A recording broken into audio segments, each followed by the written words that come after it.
Am I the jerk for giving up my baby without my ex's consent after he abandoned us when he found out I was pregnant and left us without a father? Posted by you/much comment 1327. I, 32F, had a baby boy when I was 16. Yes, I know how that sounds. No, we weren't careful. Judge me all you want on that front, I've dealt with that for years. Mike, 33M, was my boyfriend then, and when I found out about my pregnancy, he disappeared with help from his family. Something future college star something. My parents were always blunt, what happened next was my choice.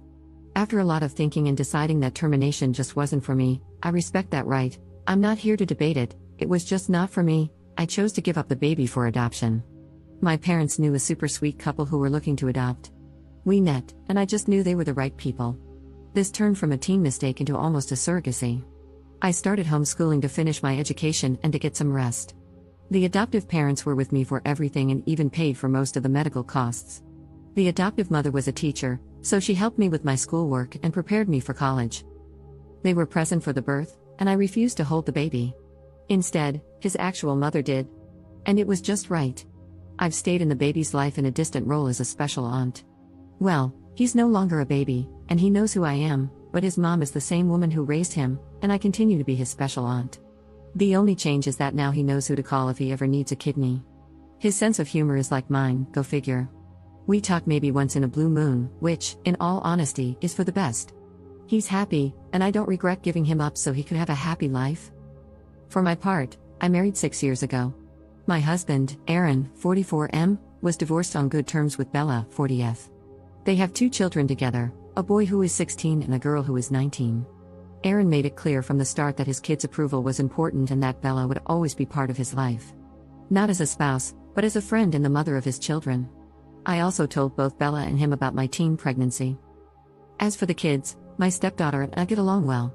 She's obviously closer to her mother, but she still does girls' days with me every so often. It's more like a friendship, though. My stepson is incredibly close to me. He calls me his other mom and always asks me to be present for important events. We bonded when his childhood dog passed away, as my cat died around the same time. As for Bella and me, we're best friends. I know people have complicated relationships with their partner's exes, but we always show respect to each other. I never tried to take her place.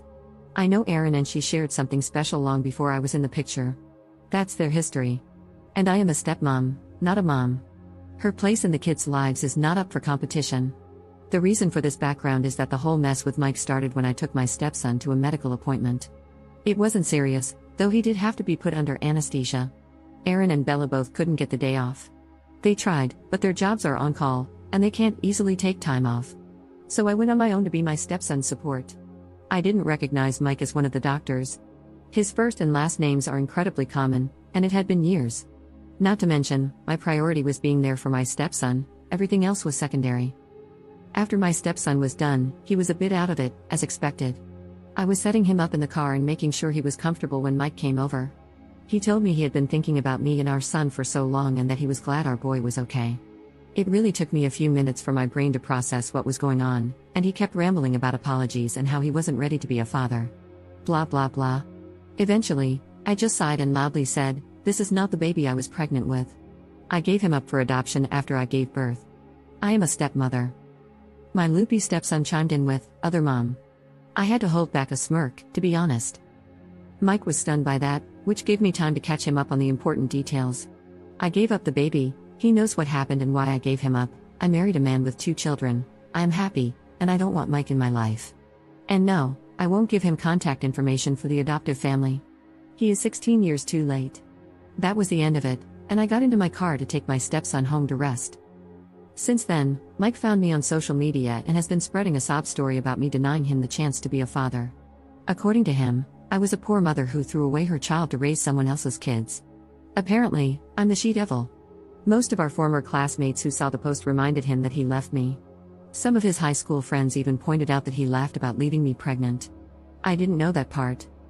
A few of his relatives have reached out to bash me for taking away Mike's chance to be a father, claiming that it makes me a poor Christian. I'm not. I'm Jewish, to begin with. A few friends told me it was a beach move to give the baby up without telling Mike. I don't personally think I was in the wrong, but just in case, I decided to leave the judgment to the internet masses. So, Reddit, am I the jerk here? Relevant comments. Commenter. One thing, knowing nothing about how this works, I assume you were able to get Mike's parental rights terminated given that he left. If not, I wonder if it makes sense to give the adoptive family a heads up that he's coming out of the woodwork. Ops response. It wasn't done with his consent. He was MIA. When the adoption process began, we tried to reach out, but his family wouldn't even have a conversation. The judge involved tried to have the courts contact him, but he didn't respond either. Eventually, the abandonment timeframe was met, and his rights were terminated for abandonment. Mine were willingly terminated since I presented myself as an unfit mother. Commenter 2. Mike was one of the doctors for your stepson's surgery? Ops response. He wasn't one of our doctors, just a doctor in the hospital. I spent about 2 hours in the waiting room, so I suspect he recognized me. His name was on a plaque with all the doctors' names, and I didn't even put 2 and 2 together. I should have, I was just stressed and not really thinking. Commenter 3. Not the jerk, tell him that if he and his friends don't leave you alone, you'll report him to the medical board. Also, maybe ask your son if he wants Mike's contact info, but warn his parents that he's bad news. It's your birth son's choice, not yours. Ops response. The adoptive parents and my biological child have a phone number to contact Mike's parents if they ever want to. I have no say in whether they do or not. I just won't give Mike any information about them. Commenter 4. These people are absolutely psycho and need to be blocked yesterday. Your bio kid might decide for himself to try and find his bio dad one day, but it's your job to defend his privacy until then, and to make sure his decision is informed, that he knows his bio dad is a complete jerk. Ops response. I told him everything when his parents decided it was time to tell him who I really was. I didn't make Mike into a villain, just said he left after I told him I was pregnant and never reached out. He's been clear that while I am his biological mother and Mike is his biological father, he doesn't see either of us as parents. I am his aunt, and Mike is a stranger. Update 17 days later. This is probably the one and only update I'll be doing. I'm going to start with the important matter. A lot of people were worried about my biological kid, what he wanted when it came to Mike. Well, I got his permission to post this. He spoke to Mike once, a few days after I told him where he could find Mike. I won't share all the details, only the final decision. There won't be any more contact between them. The kid doesn't want a second dad, and Mike wasn't willing to be in his life unless he had the position of dad. So he's going no contact with Mike. There was more to it, but it's very personal, and I feel it's not my place to share. The kid and I will continue to have a relationship as aunt and nephew. And he knows that whatever he needs medically, I'll always be first in line to give blood, a kidney, etc. For those wondering why Mike is so big on contacting the kid, I found out a few details via his friends. Mike can have more kids, he just hasn't had a stable relationship in years. Which I can believe, since I finally had enough and decided to accept going to have coffee with him to get some things squared away. My husband came, of course, but he sat at another table to let me deal with it. I asked him to. The conversation was a dumpster fire, to be honest. Mike brought me flowers and chocolate-covered strawberries, my old favorites. He treated it all like some date. I nipped that in the bud immediately. I introduced my husband and told him we were very much in love and happy, so I don't appreciate any attempts at unwanted romance. Once we sat down, he started by telling me what I already knew, that he had failed relationships. That he felt no woman could meet his standards for a wife and mother to his children since he already saw me as that. He claimed he felt guilty for choosing college over me and our baby. He was well aware of the court dates regarding custody and that I was trying to put the baby up for adoption. When he saw me taking care of my stepson, he thought I had chickened out of giving the baby away. Seeing me be all caring with our baby boy made him think about how great it would be if the three of us could be a family, and maybe have a bigger family down the road. He had the gall to ask me if I would consider divorcing my husband and trying to fight for custody of our son. I have to admit, I laughed in his face. I was probably overly cruel, but I had years of stress, heartache, and judgmental encounters to drop on him. I told him all I saw in him was a coward who, instead of staying to make adult decisions, decided to run with the help of mommy and daddy. That any love I had for him died the day I had to push out a whole human being, and instead of knowing I had his support, there was a big empty spot where the dad was supposed to be. That I almost ruined my life, had to throw away prom, senior pictures, and even graduation, because I was far too pregnant to party, appear in the yearbook, or walk on stage to get my diploma. He got to party and enjoy life while I had to fight tooth and nail for an inch of respect, yet we both had unprotected intimacy. After I calmed down, I simply told him I had a happy life with a man who loves me. Great stepkids who are the greatest gift. A best friend who lets me be a stepmom to her children. A nephew whom I adore and who, despite our history as biological mother and child, Still loves me as his special aunt rather than hating me. My family is perfect because he's not part of it, and I have no intention of living in his fantasy. And I can't wait to get pregnant with my husband's child to add to that perfection. I also told him to leave our biological kid alone. He has made his choice, and it's up to him if he ever reaches out to Mike. I also let him know I would be making a formal complaint to his hospital for his harassment. Good thing my husband took screenshots, because by the time we got home, Mike had deleted all his posts.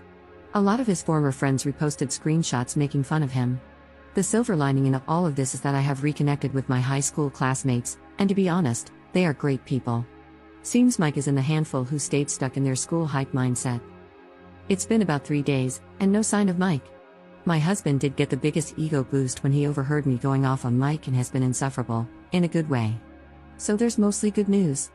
Hopefully, one of these days, we'll get even more good news since we're actually excited about the idea of having a baby together.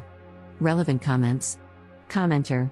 So, you are aware of the practices of adoption and the fact that biological fathers have no rights?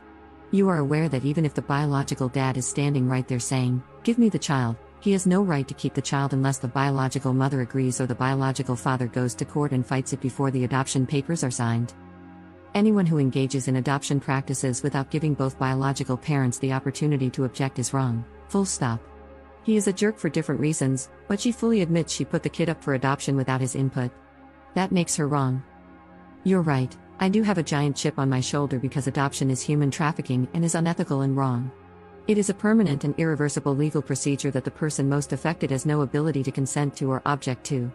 The entire adoption industry is based on lies and coercion and, statistically, is not actually better for the child.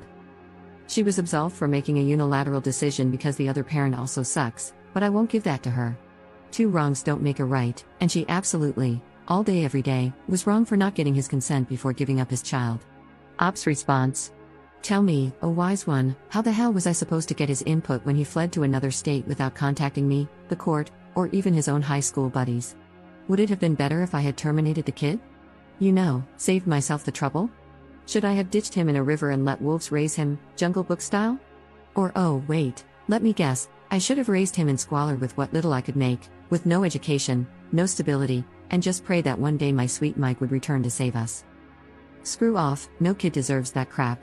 He has been loved since the day he came into this world by 2 people who would move earth and sky to ensure he had the best education, the best opportunities, and the best future they could provide, things I couldn't even imagine providing when I was 16. If Mike had really wanted the baby and said so, I would have happily given him custody. If he had wanted to co-parent with all the responsibilities that come with it, dividing costs, providing stability, planning ahead, I would have been 100% on board. But no, he left, he escaped. He chose to disappear. Fine, then I, the person who couldn't run, made the decisions on my own. That's life, honey. Get used to it. You don't get a prize for running away and coming back when the game is almost done. Commenter 2. Call the burn center because there's a 3rd-degree burn coming in. And the person you replied to deserved it.